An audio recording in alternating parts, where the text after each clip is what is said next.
We are at 5:33, so I think we should probably go ahead and get started. And kicking us off tonight is going to be one of our Bond Development Committee co-chairs, Mayor Steve Calloway. Thank you very much, Beth, and welcome to our virtual open house. Thank you all for joining us. I'm Steve Calloway, former mayor of Hillsborough, former principal in Hillsborough School District, parent of 2 adult kids who are products of the Hillsborough School District, and my 3 grandchildren either attend or will be attending Hillsborough School District. So you can tell that I am proud to be HSD. And I'm also delighted to be the co-chair, along with Erica Lopez, of the Bond Development Committee. This committee has developed some different packages and options, and we are now in the process of engaging with as many community members as possible, because passing a bond is important and it's a big deal. So thank you for the feedback that you're going to be giving us, because your voices matter in the selection and recommendation of the options that will go to the Hillsborough School District Board of Directors. And then they will decide what will be brought forth for the voters. So you will have a say now and a say in November. So the purpose and the agenda of our meeting tonight is that we will be sharing information with you about the district's potential November 2026 school bond. Tonight we'll be covering the basics of a bond, the district's current needs, options and opportunities for you to provide feedback on the bond, and the bond timeline. Now, a little bit of information about our school district. We have 18,000 amazing kids, amazing students, and they are spread around 37 schools and 2 different alternative programs. We have 42 buildings on our facilities and grounds, which is an accumulative 2.7 million square feet. And surrounding these 42 buildings are more than 550 acres of grounds. Now, our athletics and activities, we have over 19 fields, 5 tracks, and 25 courts supporting our student athletes. So we have competition sports fields that make more than 3 acres of prepared surface. We have nearly 56 acres of grass, and we have tennis courts and fencing.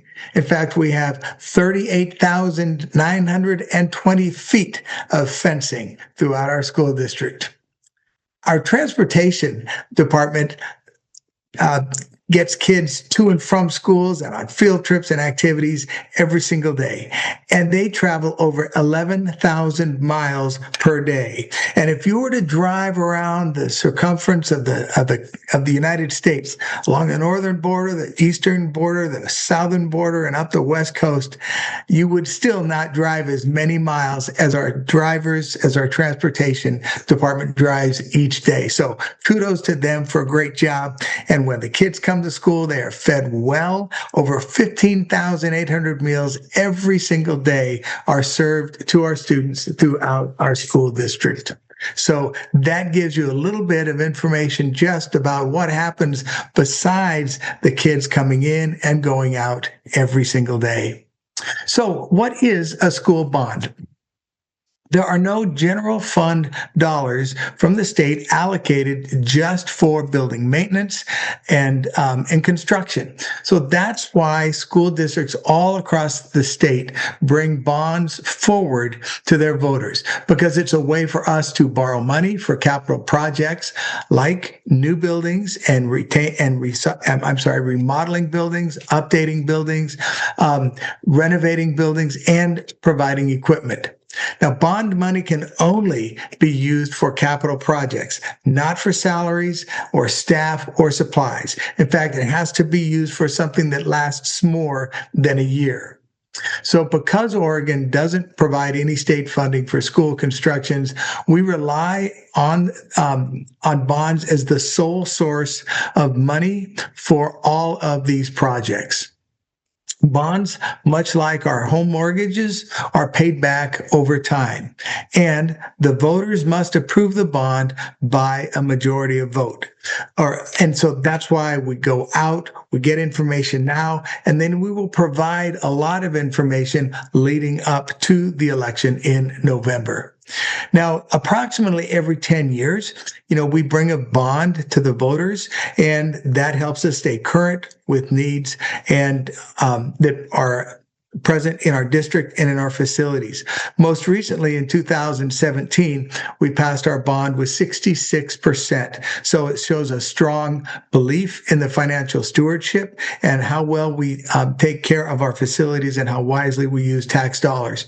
And when I think about the fact that that was in 2017, pre-pandemic, it makes me glad that we were able to do so much of that work prior to the pandemic, and recognizing that this is then our very first virtual bond meeting that we have ever held. So those of you who are attending, you are history setters tonight with Hillsborough School District. So again, thank you for joining us for this important conversation. And with that, I will turn it over to Beth Grazer, who is our Chief Communications Officer for Hillsborough Schools.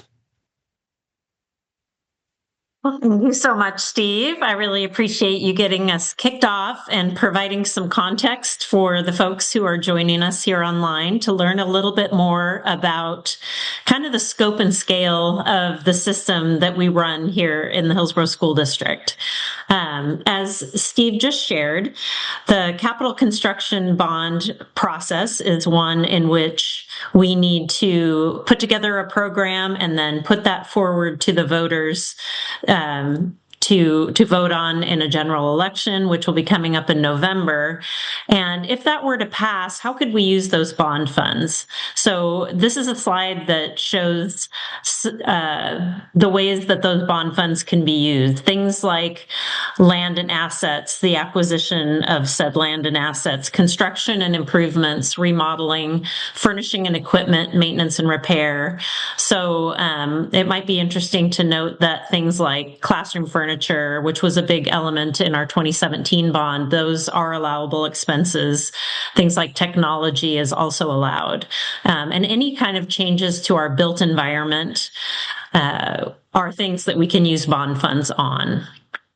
So just to go back in time a little bit, Steve kind of mentioned, and I have as well, our 2017 bond, but prior to that, our bond before that was back in 2006, and that bond was for $169 million, and that allowed us to construct 4 new elementary schools and a middle school, and do some other remodeling and take care of some needed maintenance around the district. Then fast forward 11 years, and that was our 2017 bond, which was for $408 million. And that allowed us to construct 2 new elementary schools and replace Brookwood Elementary School, as well as expand Evergreen Middle School in Glencoe. We did major safety and security upgrades at all schools, implementing what we call the security trio at all of our schools and district buildings. And that system includes a network of cameras, alert buttons, secure entry vestibules to get into each of our buildings, and fencing and other things that really helped up our game in the safety and security world. And I think if Ugo Salmarone talked to you all, he would share that it's his belief and his predecessor's belief as well that Hillsborough School District is #1 in the state when it comes to school district security. So really pleased with what we were able to accomplish in 2017 and hoping to build on that here in 2026.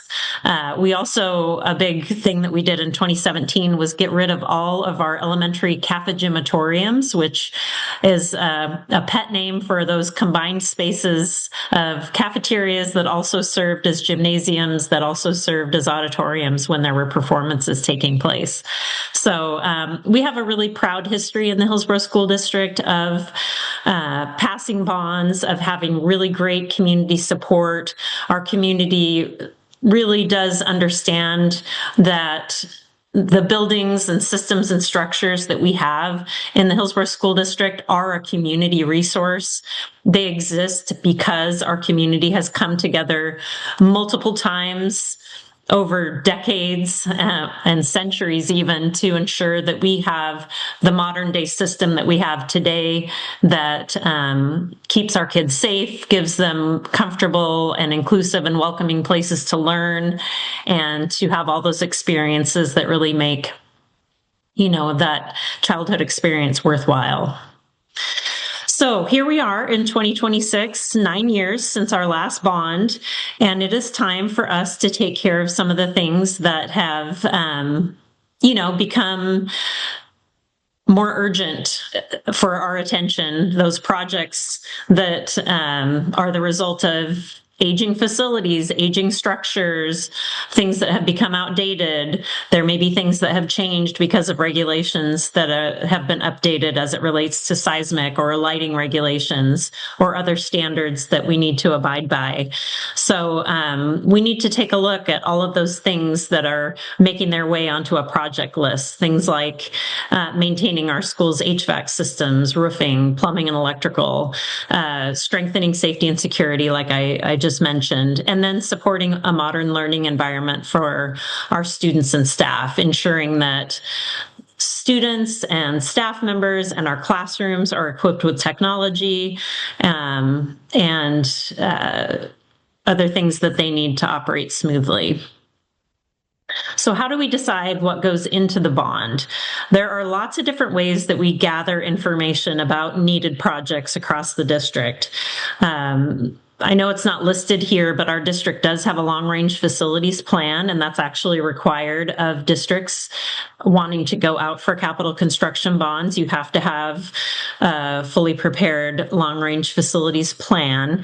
And within that plan is information about each of our buildings and when they were constructed and the date of last major renovations.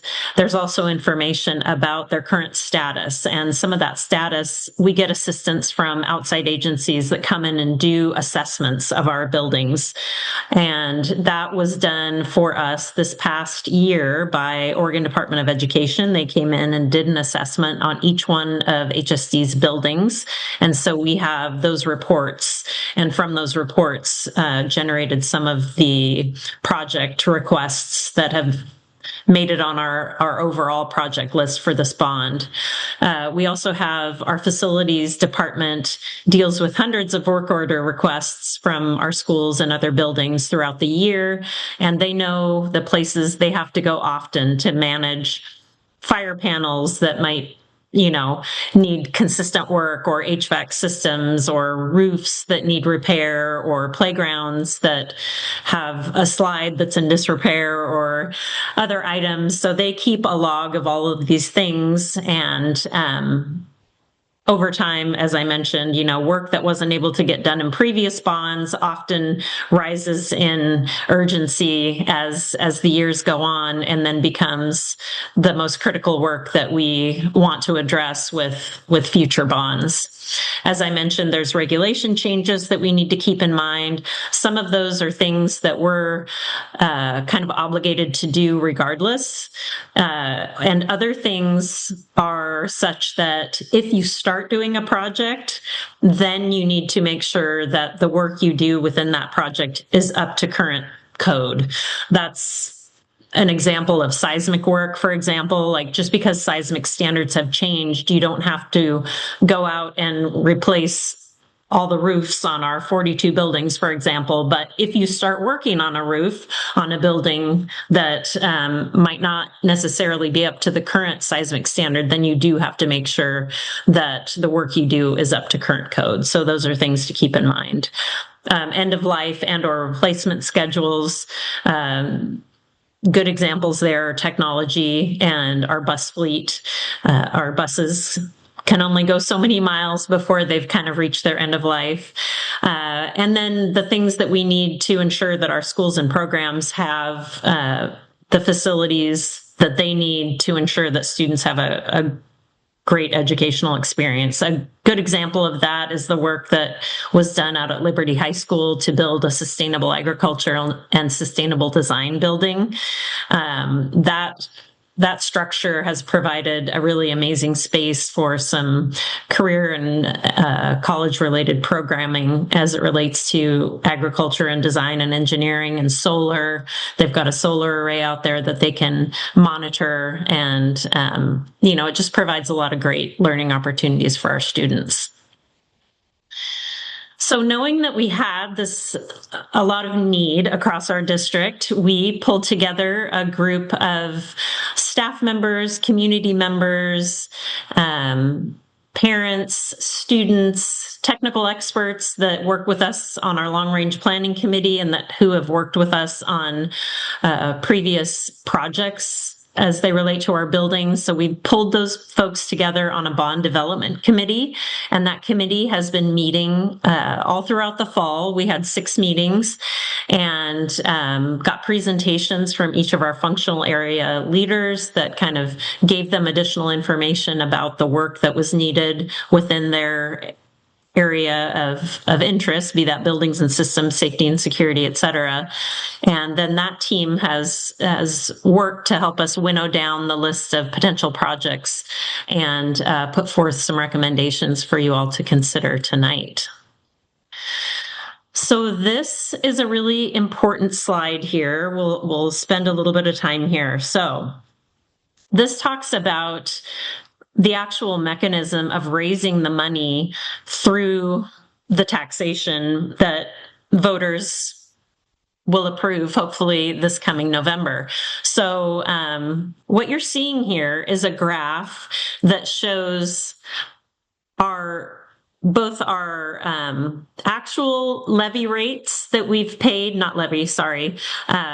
You levy a rate, but it's not a levy necessarily. Outstanding construction bond repayments that we've made over the years. So these are property tax collections for previous general obligation bonds. You'll see those in the black. So those are the actual rates that have been paid in previous years. And then what you see in these, the gray and the goldenrod colors of various shades are projected tax rates. So the gray bars represent things that have been approved by previous bond issuances, and then the goldenrod represents what we could experience if voters end up passing the bond that we're proposing this November. So bonds are assessed on people's assessed value of their property. So per $1,000 of assessed value, there's a rate levied against that, and that's how this money gets generated to pay back the bonds that are sold to generate the money for the work that we've proposed throughout the district. So back in 2017, again, we went out for a $408 million bond. At the time, our taxpayers were paying approximately $2.24 per thousand of assessed value. And so when we proposed that $408 million bond, we were able to do so and say, that the anticipated rates would not go above $2.24. So basically the experience you've been having with your taxes, our estimate is that we can raise these funds and your tax rate will stay consistent. In fact, those rates really fell for the last several years, those rates have been consistently falling. Back in 2024, the rate was $1.97 per thousand. And actually this past fall in 2025, the rate dropped considerably because there was quite a large influx of assessed value that came onto the tax rolls in Washington County. So that was a bit of an anomaly. You'll see there in that kind of rose-colored semi-transparent box that the rate for the 2026 collection that occurred last fall dropped pretty significantly. So what we would like to propose, we were kind of looking at all those different options and tried looking at what would be kind of a low average rate that we've paid in recent years of approximately $1.84 per thousand. And that would allow us to raise $430 million for needed work across the district. And that, again, you can see that the estimated tax rate is there at $1.84. And then after about 9 years, 10 years at that rate, then it's anticipated to drop back down to just over $1 per thousand. Okay, so getting back to our list of projects, our overall need in the district. So if we took all of those different projects within building systems, nutrition services, technology, safety and security, all of the different areas where we have identified projects that need to be addressed, and look at that over a 5-year time horizon, which is typical for a bond build out. You can't possibly do all the work in year one right after you sell the bonds. So you need to think about a reasonable time frame to get that work done. Our 2017 bond had a 5-year build out period. We're estimating that this bond would also have a 5-year build out period. And when you do spread projects over that kind of a time horizon, you need to take into account how those costs are going to escalate over time. There's certainly inflationary pressures that come into play. And so when we kind of look at all those projects and kind of plan them out over what would be a reasonable, are they happening early, mid, or late in the bond build out program, adding those escalation costs, we're estimating kind of our total universe of need at about $617 million. But of course, if we're going to put forth to voters that we would like to raise $430 million, that means there's a $187 million gap. And we had some difficult decisions to make about which projects to include in the bond packages that we are bringing forward for your consideration tonight. So here's a list of some guiding principles that we kept in mind as we were making those difficult decisions about what to include in our proposals. Of course, we are anchoring to those things that are very student-centered, prioritizing safety, comfort, and reliability, making sure that we are anchoring to our strategic plan and keeping our goals for supporting student learning and our portrait of a graduate in mind, ensuring that there's district-wide benefit, that every school is touched by the work that we're going to do, that we're keeping our community investment in mind.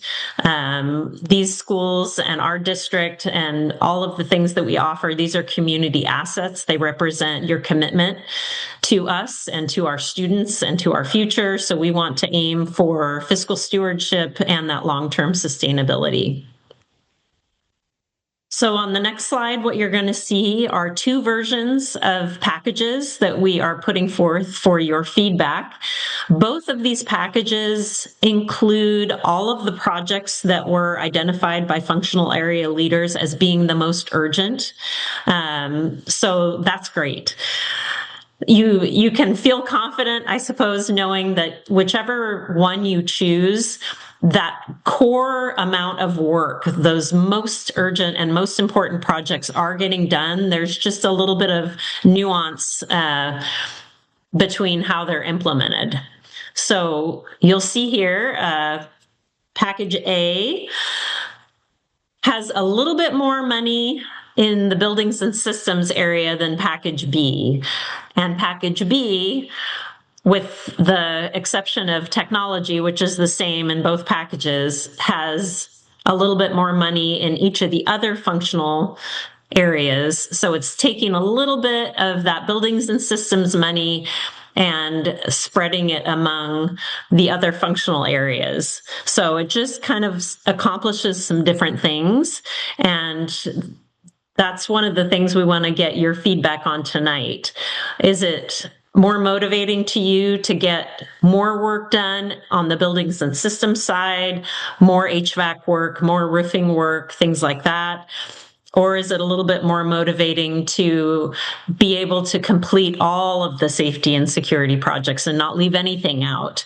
Is it motivating to do a majority of the extracurricular projects that were put forth, similarly with CCP and getting additional kitchen remodels done. So those are the types of things that we want to get your feedback on, because it's very important as we narrow down to just a single package for our school board to consider later this spring.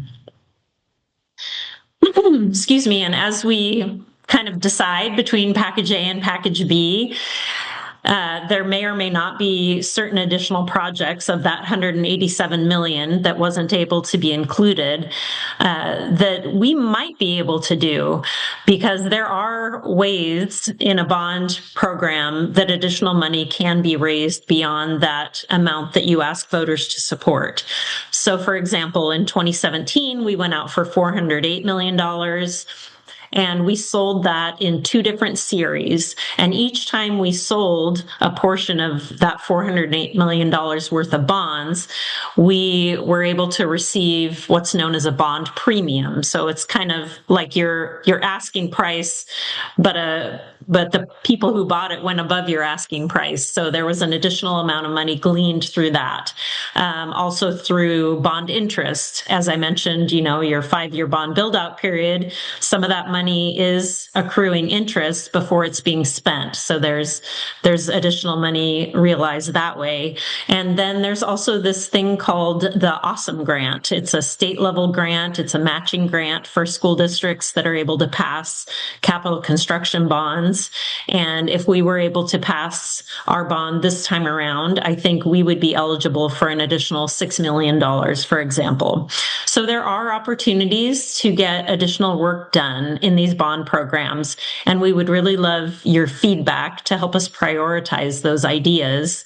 And you can see the list here. I just really would like to draw your attention to the yellow box that says, work is occurring in most of these areas. It's just that not every single project at every single location where it could be happening is why it's on this list. So, for example, you see ADA improvements. There are a lot of ADA improvements that are happening within the proposed packages, but there might be some locations that we weren't able to address in those packages. And so if that's a priority area for you, we'd love to hear that, so that we know that on our side list of projects, if we have additional money, we can prioritize those. So just to give you a sense of kind of the development process and timeline, as I mentioned, from September through December, we had our bond development committee meetings and, put our thoughts toward developing these proposals. We are now in the January-February timeframe where we're holding these community open house sessions. We had one in person last week, this virtual one, and we will have one more in-person session next Tuesday at Pointer Middle School, if you would like to join us for that and see some of these things in person. Then later in the month of February, we will be doing some polling of likely voters for the November 26th election, so that we can get some different kinds of feedback on our messaging and how those likely voters are responding to the potential bond ask. And then March through April, our bond development committee is going to come back twice to review the feedback from these sessions, as well as what comes in through our website for those who are just accessing this on our website and sharing their feedback, as well as through the polling to help refine our bond proposal into a single proposal, as I mentioned. And then that will be taken forward to the school board in May, and they will approve it either in May or June, and then we'll go through the steps to get that bond proposal on the November 26th ballot. So again, I know I've said this throughout the presentation, but we really do want your input. It really does matter to us. We need to hear from our constituents about what aspects of this bond ask are motivating to you, what preferences you have between the two package proposals and or individual project ideas that you feel may need more or less attention, how it helps us. We just the more feedback we have, the better, because again, as I mentioned, this really is about our community. Our district is a community resource, and so we need to make sure that we're being good stewards of that and ensuring that the folks whose hard-earned dollars are coming to us through the form of taxes are being well spent. So your voice will help us build a better bond. So this next part, we're going to hope goes well. It's a little interesting to try to do a gallery walk virtually, but if you were with us in person, what we would do right now is kind of break and let you walk around and look at some posters that we've created. And then we would give you 6 little stickies to help with that prioritization of additional projects. But the way we're going to do it virtually is I'm going to pop out of this presentation and we are going to enable the Q&A function so that those of you who are right now, you don't have the opportunity to put down questions that you might have.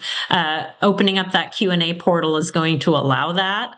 And so then we're going to engage in a little bit more of kind of a live question and answer session and feedback.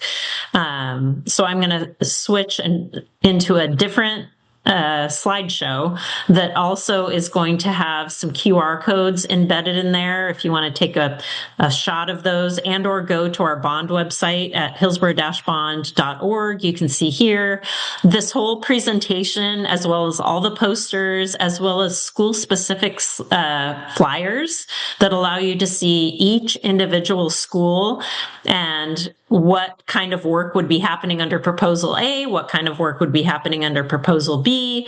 You can access all of that on our website, as well as the feedback forms to which the QR codes are embedded in this other slideshow. So I am going to stop sharing this one, and I'm going to switch into the other one, and then Rose, I think, is going to do her magic turning on the Q&A. So let me make sure I can get the right tab going. So hold on one second. There we go. Okay. Hi, Beth. Can you hear me? Yes. Okay, so we will start with consecutive community. I will be here if somebody of our audience is asking in Spanish for your support. Wonderful. Thank you so much. So here is this. I understand that this might be a little hard to see on a phone. So again, you can access these same posters if you go to our website at hillsborough-bond.org. So have no fear, you can access them in a way that is a little easier to see. So this is just a poster that kind of replicates what you saw in the slideshow. Why are we asking for a bond? These are some of the main reasons: making sure that we are keeping our buildings and systems maintained and structurally sound, ensuring that we're strengthening safety and security and supporting modern learning.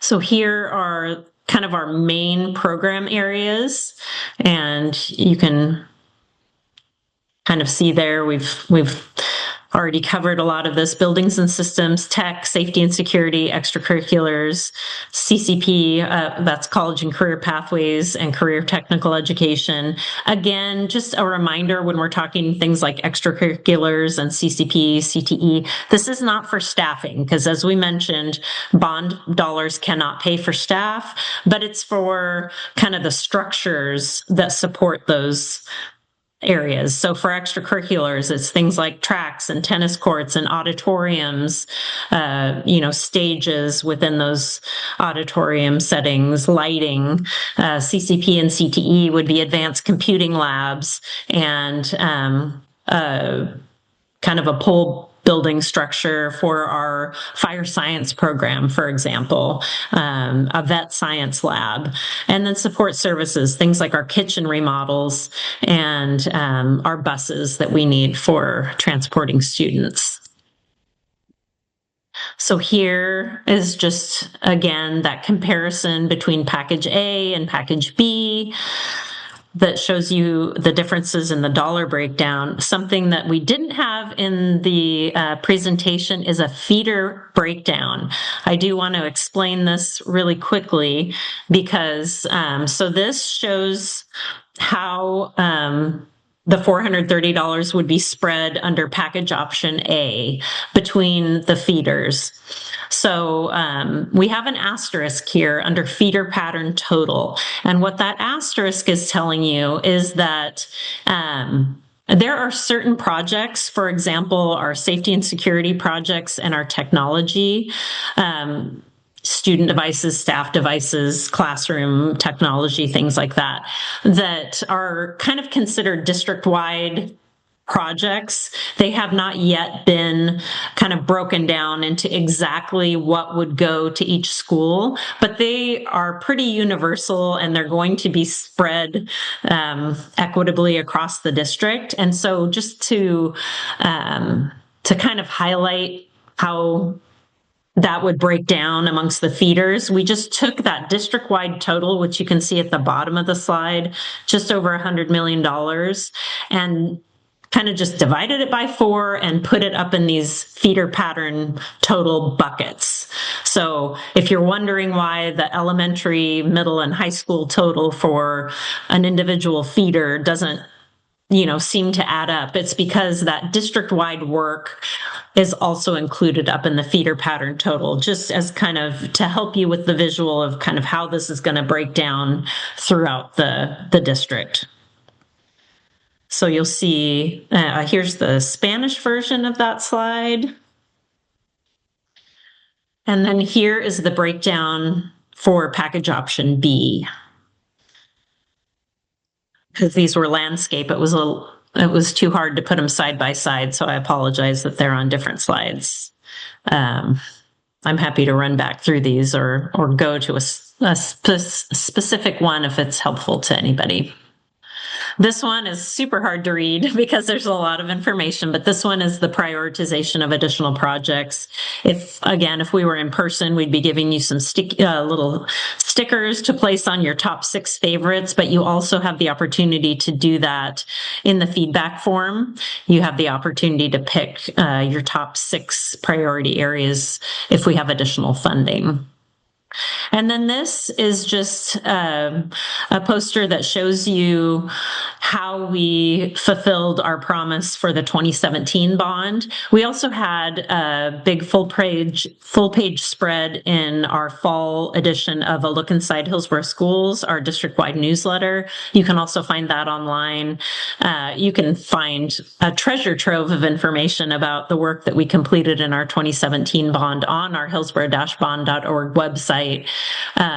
Just a really great experience that we had with that bond, where we were able to complete all projects on time, under budget, and do quite a bit more work than we even thought we were going to be able to because of things like the bond premium and bond interest and the awesome grant that we received.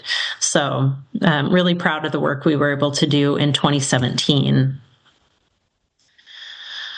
So here you can see the link to our bond website. You can find school-specific flyers there if you're interested in work that would impact an individual school, just keeping in mind that tech work and safety and security work may not yet be reflected on those school-specific flyers, because that kind of enumeration is going to happen once we've winnowed down to a singular proposal, and then our school-specific flyers can say with more specificity what amount of technology and safety and security projects will be happening at each school. So you can point your phone at these QR codes if you like to complete our feedback form, or again, you can find them on our website. So For right now, I'm going to stop the share. I see there are 3 things right now in our Q&A. All right, so I'm just going to go through these in order. First one, are there any plans for the addition of an elementary and a secondary school planned in the South Hillsborough area serving Reed's Crossing in the adjacent neighborhood? So we do have quite a bit of property in the South Hillsborough and adjacent area to South Hillsborough for future schools. And we do plan to build on them in the future, but not in this bond. And that's simply because our projected enrollment and our current capacity at our existing schools does not support the development of any new schools at this time. So we have the property and we have, plans for that in the future, but it's not going to happen in this bond. All right. Mary asks, where can we find school-specific proposals? Can't find the school posters. So actually, I'll go back to a screen share and I will take us to where those are, just so everybody can see that. All right. So if I can get rid of this. There we go. Give me. I'm going to get rid of that ribbon because that ribbon is in my way. All right, I'll just do this. I'm going to go hillsborough-bond.org. And we're going to go to the community open house meetings. And then if you scroll down, school proposal comparison flyers, and they are coming very soon in Spanish. Right now, we just have them in English, but you can scroll through and see the differences in the project. Some of the side-by-sides are exactly the same because there wouldn't be a difference going from proposal A to proposal B, but for some of them, there would be some differences. So you can scroll through those and see what the current proposals have in store for each of our schools. Okay. The link to this info from the website.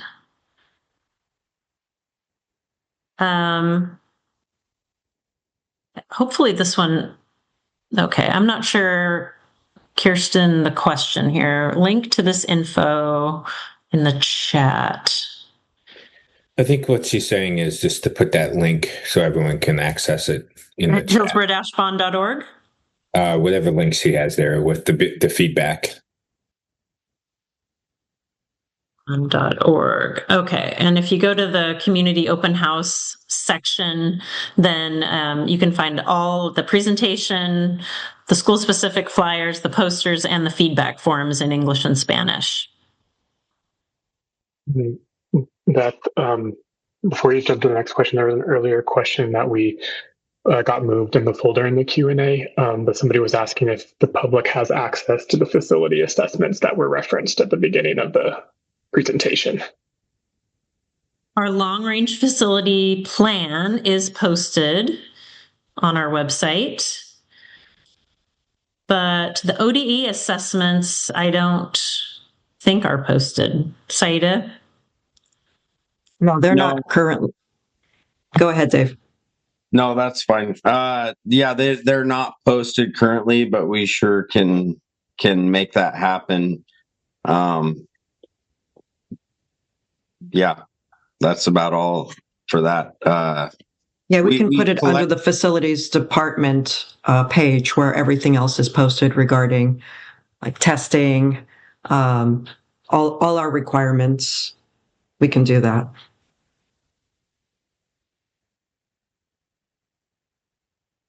There is a question about why Hill High is getting considerably more than Glencoe this time around.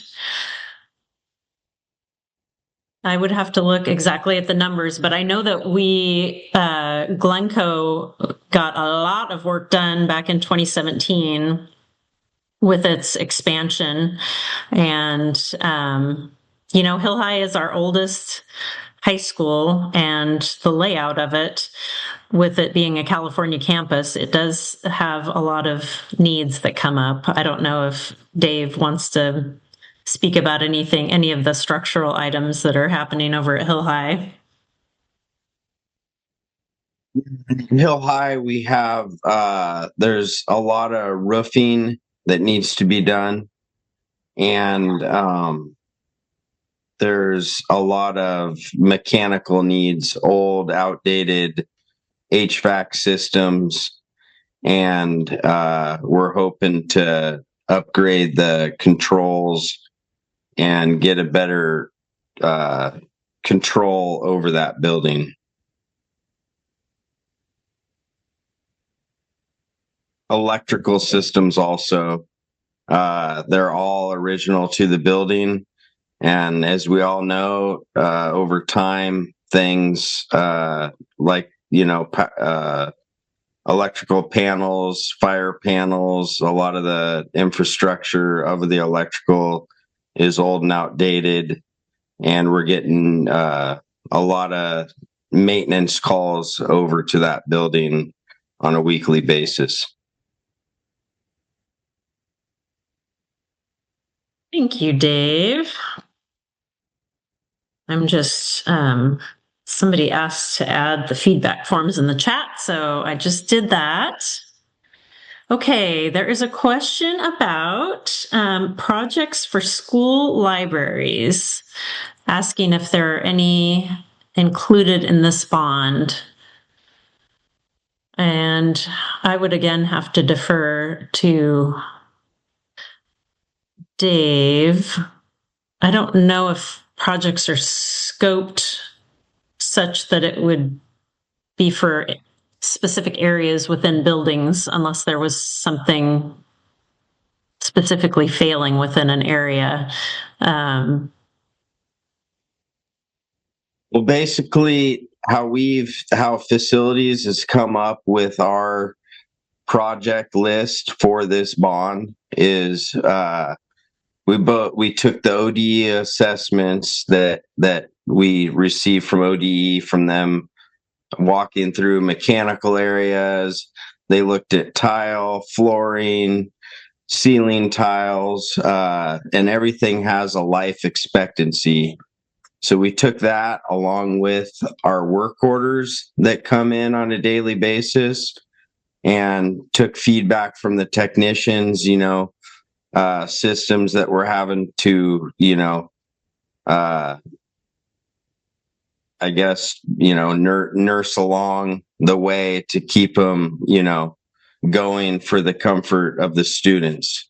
So that's how we've developed this big list of projects for this bond: roofing, fire, life and safety, flooring, asbestos, outdated boilers that are still running and they're still safe, but we know they're nearing the end of their life.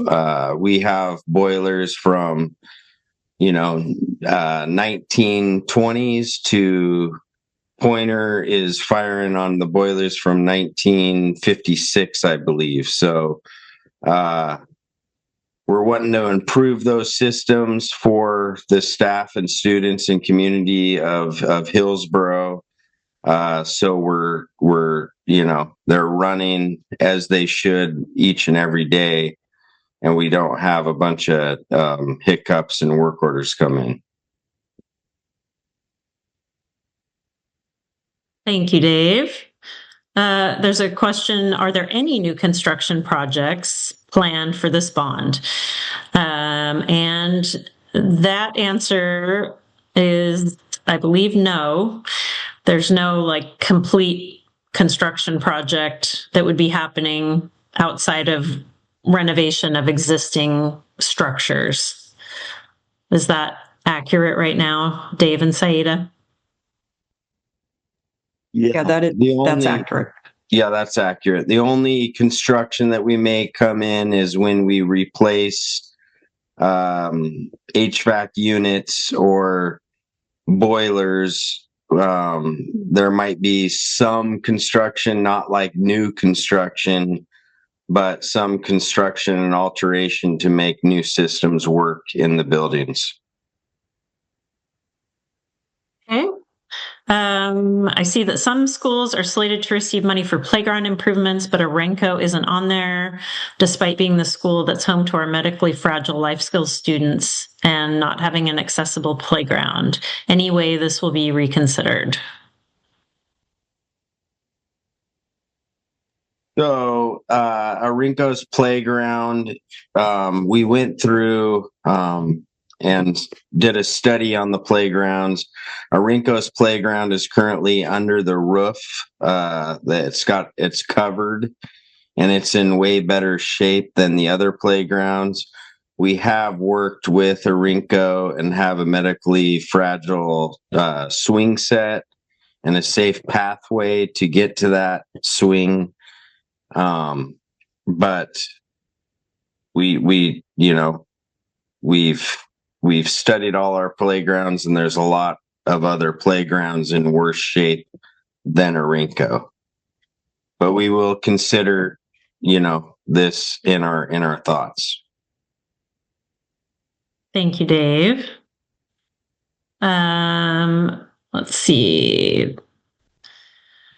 Regarding extracurricular facilities, are you considering the needs of programs like unified sports and after-school programs that do not have as loud a voice as the main sports? This might be a good one for Ryan to address.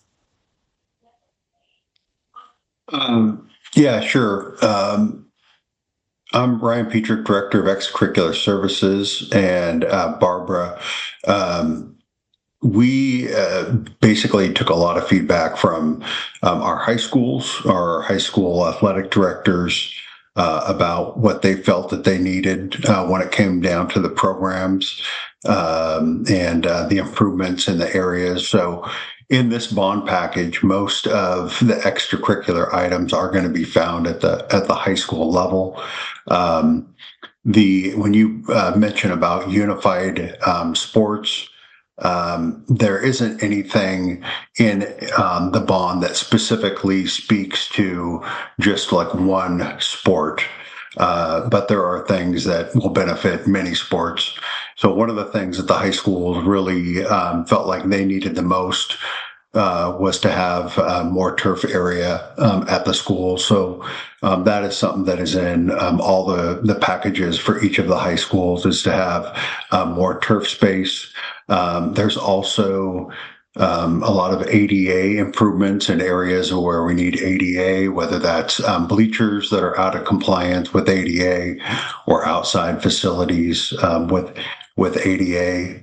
And I think Beth mentioned this already, but basically, we're going to have some improvements too when it comes down to some inside areas, like some of the gyms are going to, the gyms that are a little bit older are going to get some potential updates, and then also the auditoriums as well. So it's most of the feedback that we got were from our athletic directors when it came down to what they needed at the high school level. Thank you. And I think you just answered this question, but there was a question saying, does no construction include upgrades to playing surfaces like conversion of natural grass to turf?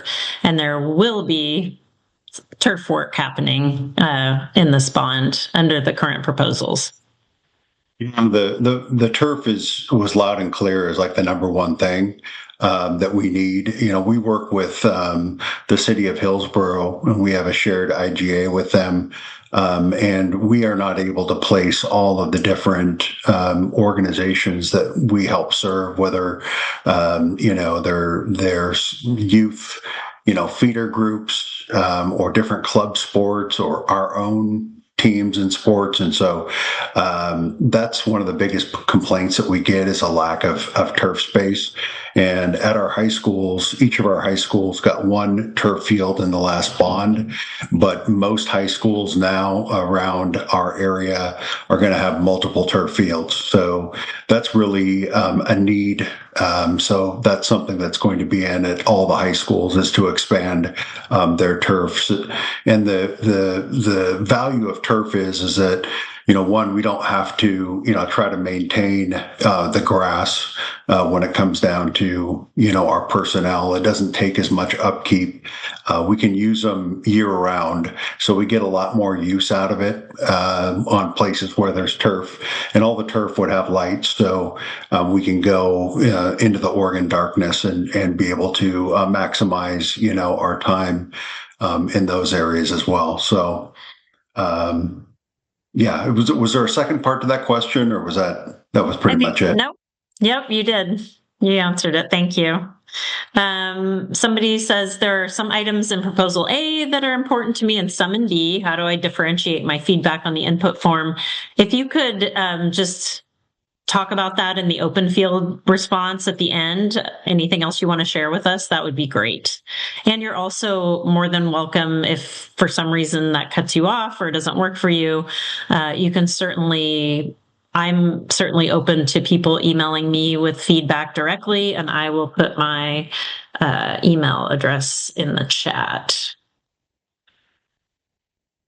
or.us. Okay. And then there's a question in Spanish. So I'm wondering if Annabella or Antonio could read that for us. Yes, sure. Question. Okay. I cannot see the open questions. Oh, you can. I can. Okay. Would you like to put it on the chat? I will do that. Anthony is also on. Yeah, there's basically the question is in the past, students and families in the high school and middle school have been had an opportunity to provide feedback on the bond, and the question is, will that same opportunity happen with this bond process?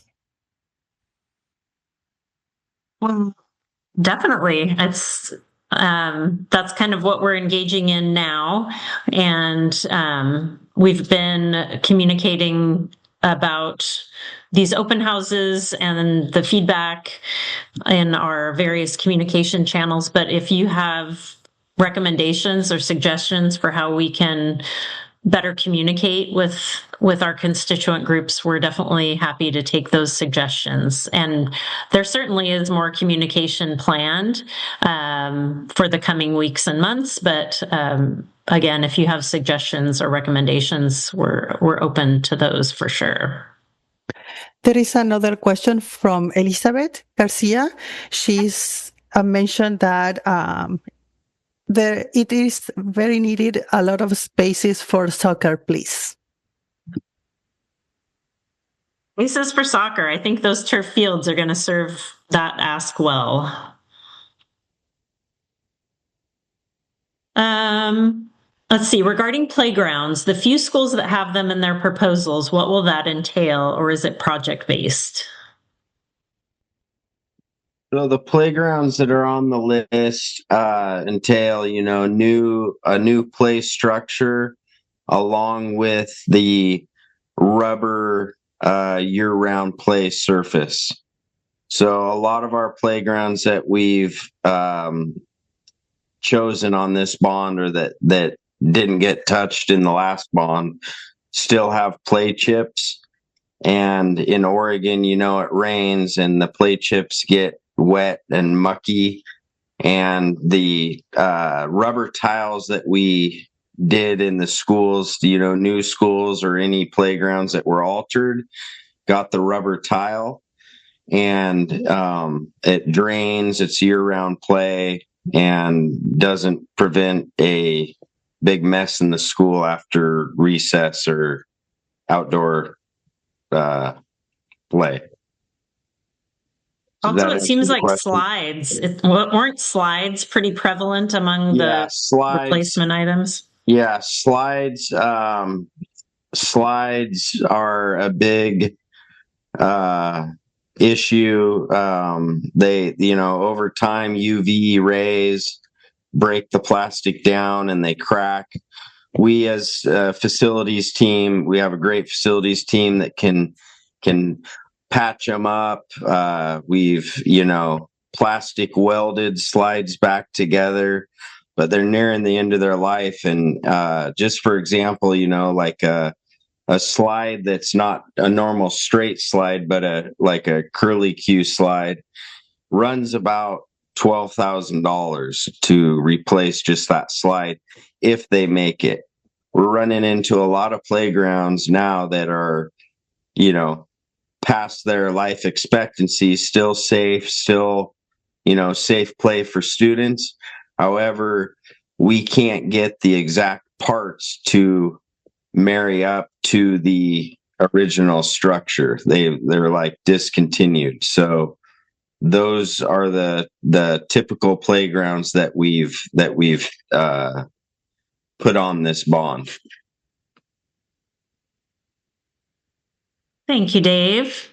Here's one that maybe is a good one for Ryan. What are Title IX projects? So the Title IX is a law from 1972 that's based on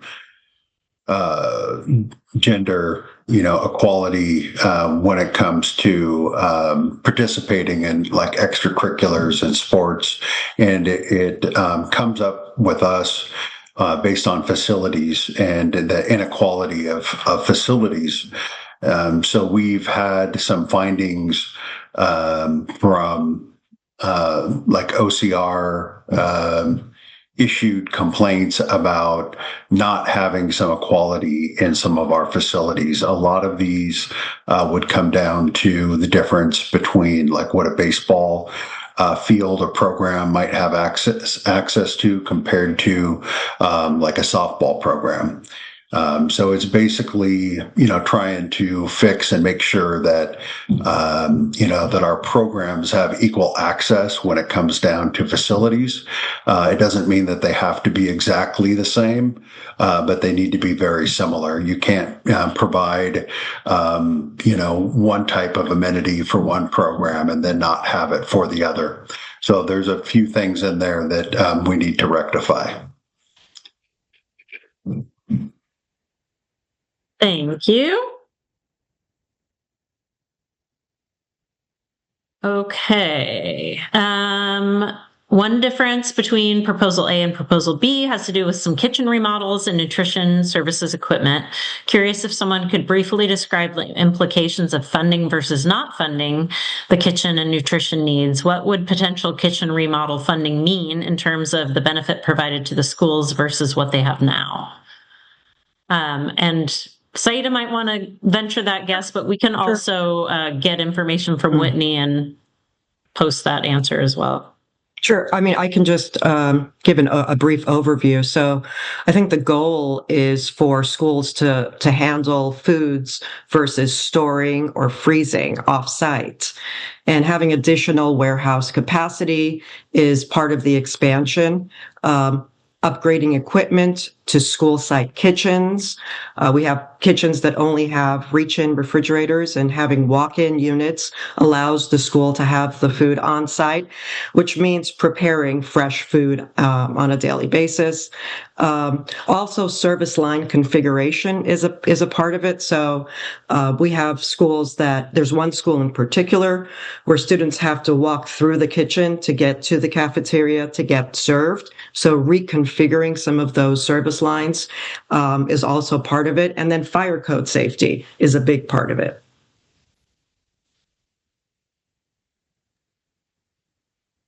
I'll add something also. A lot of the kitchen remodels that we're doing are kitchens that were from, I don't want to date myself, but my time when we fried French fries and threw a piece of pizza on the French fries. And it's the way food's served now and the food that we serve it'd work a lot better with the configuration to serve that food, like Saida said. Thank you. Question about what does the community pool collaboration mean?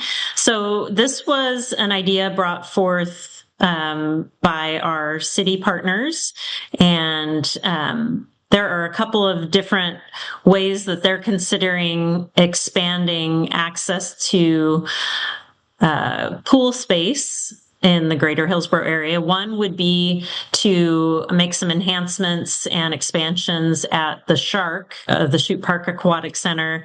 And then also when they created the plans for the Hidden Creek Community Center, it includes space for a future pool. So those are a couple different options for Hillsborough to expand its public pool spaces.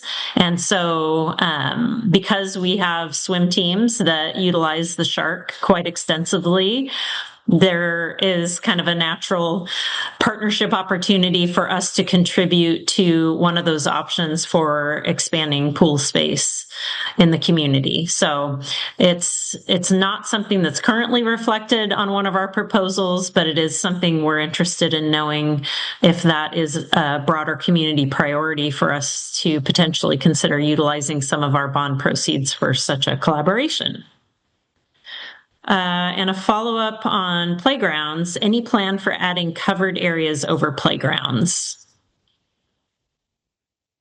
So the playgrounds that we have to touch, covered play area, the covered playground areas are extremely expensive to build the structure. And in order to touch all the playgrounds that are in a need for a new playground or surfacing, like the rubber tile, year-round play, to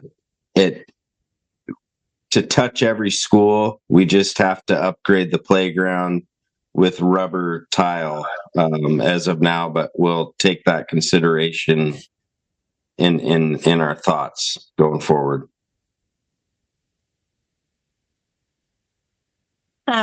Okay, there's a question about how the bidding is going to take place and the construction.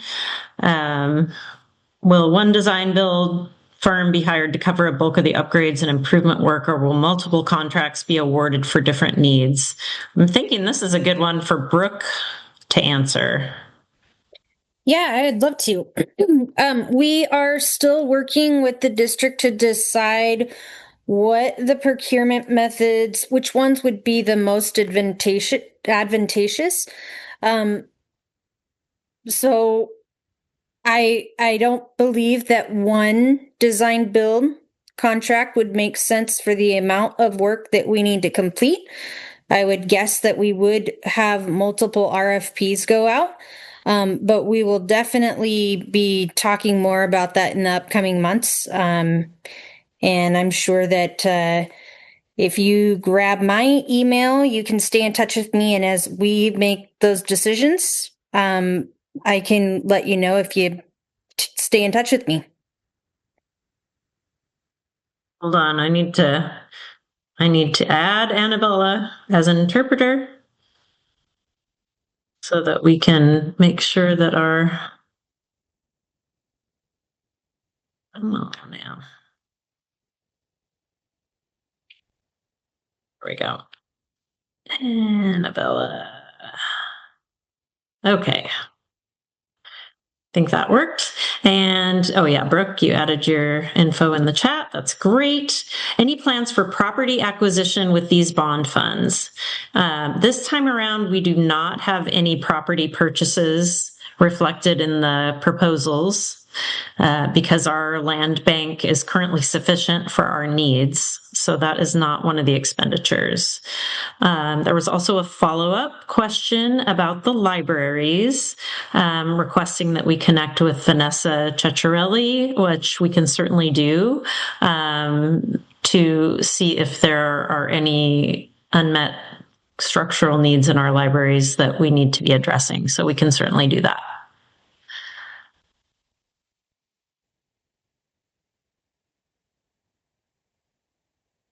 Ugo, since we have some additional time here and you haven't had a chance to speak, I'm wondering if you want to just give a quick couple of minutes talking about the types of additional security and safety work that would be happening under these proposals. Yeah, thanks, Beth. So I can give an overall highlight of some of the work that we plan to do. Like Beth mentioned, in 2017, there was a lot of work that went into standardizing security systems district-wide to include access control, cameras, and also intrusion.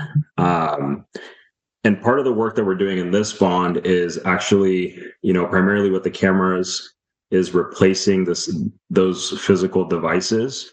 Those devices have a general lifespan of 5 to 7 years. And so for many of our schools that had work done in 2017 and 2018, those devices are starting to become challenging to keep alive and functioning. And so, and as many of you know, technology evolves very quickly, probably faster than we can keep up. And so a lot of our cameras, there's a lot greater capability to get better technology that is pretty comparable in price, but it's the latest and greatest that we can leverage for many years to come moving forward. One of the other big highlights that is a priority for the district is looking at some sort of privacy film solution district-wide, and that also benefits us from a facilities angle. Not only does it allow us the capability of keeping our schools safe, but it's essentially one-way film that they can see out from inside the building, but people can't see in. And so that allows us some energy conservation benefits from that angle. And then also it allows us to, in areas that are appropriate, move away from using blinds, which are very expensive and can be challenging to keep up with in educational settings. Working with kids will be kids. And so if we can find a more permanent solution that allows us to sort of get multiple benefits at once, that's something that we're looking at. One other big item that we are exploring is some sort of panic button solution. As we look into the future and the conversations happening around Alyssa's law that have evolved in other states, it's finding some sort of solution that allows our staff greater accessibility to initiate emergencies in the event that we have to go and move in that direction. And so currently in our current security trio infrastructure, for lockdown and lockout situations, we have buttons in the main office that allow our buildings to essentially activate a series of events that can include, certain doors doing certain things, unlocking or locking, dispatching emergency responders, notifying public safety teams, and also initiating strobes and a series of overhead PA announcements. So all of that to say that all of that happens in less than a second. And so building off of what we have now and essentially just giving staff more accessibility. We know that when it comes to safety and emergencies, seconds count. And so in the current model, it's getting the message to the main office to trigger that emergency, leveraging potential additional technology that actually integrates with our current system, takes that middleman away, and it just increases the speed at which emergency responders can get to help us. That could look like a series of different ways. We've explored leveraging our current phone system. We've explored mobile applications, physical badges. There's a multitude of solutions out in the market.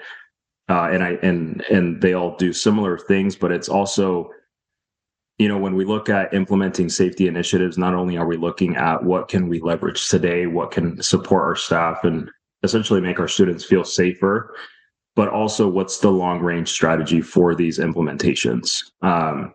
There's always an implementation cost, but what does it cost for the district to sustain this new tool long term, well beyond what would be the end of the 2026 bond?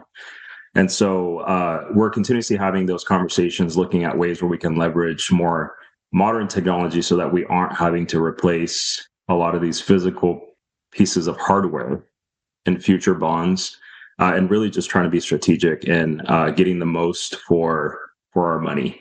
One last item that I'll highlight is related to our physical security with our locksmith operations. There's a lot of work that the traditional visitor coming to any of our sites doesn't really have exposure to. There's a lot of physical challenges with some of our doors and our locks that we're looking to correct, many of which, as Dave mentioned, have generated repeated service tickets. And as you look at that data, those service tickets equate to replacement parts, and they start to add up to a large number. And so our goal is to go in and ensure that our doors are functioning in the way that they need to, which lowers risk for the district and allows our buildings and our staff and our visitors to feel safe. Because when a door closes, we know it's going to close and it's not going to get stuck, or it's not going to, malfunction in the way that we don't really see the product of that until it malfunctions. So we're just trying to be reactive, or trying to be proactive versus reactive. And long term, there's a significant cost savings in that alone as we look to tackle these projects that, historically are not the shiny things that people vote yes for, because, we can be transparent, you're not voting for a door, right? You want to vote for the shiny, big, fancy stuff. But I do think for the overall, sustainability of the district, it is an important topic to consider when it comes to our buildings. Thank you, Hugo. That was really helpful. I believe we've come to the end of our Q&A. Again, we've provided some email addresses and the bond website so that you can provide feedback. So I think I will just invite our Superintendent Travis Ryman to maybe say a few words as we close. So much, Beth. Thank you for your leadership in this process. I just wanted to take a second and appreciate all the folks who've been part of the Bond Development Committee, our subject matter experts here on the screen, and our consultants and partners. Thank you for the hundreds of hours of effort that have gone into crafting our proposal. I also wanted to thank folks who made time this afternoon to participate in listening to our presentation and giving feedback. Your voices matter in this process. And like Mayor Callaway said, this is a big deal for us in HSD, and it's not often that we go out for a bond, and your participation will help us make the best package possible. También quiero decir gracias a los que están participando en español. Pueden ver que Cindy y Anthony están aquí con nosotros, Anabela, y ustedes van a tener oportunidad en el futuro de participar en español también. Puedo ver que Doña Eli y Doña Francisca están aquí con nosotros. Gracias por su liderazgo, por su apoyo de nuestro proceso del bono. Les agradezco mucho.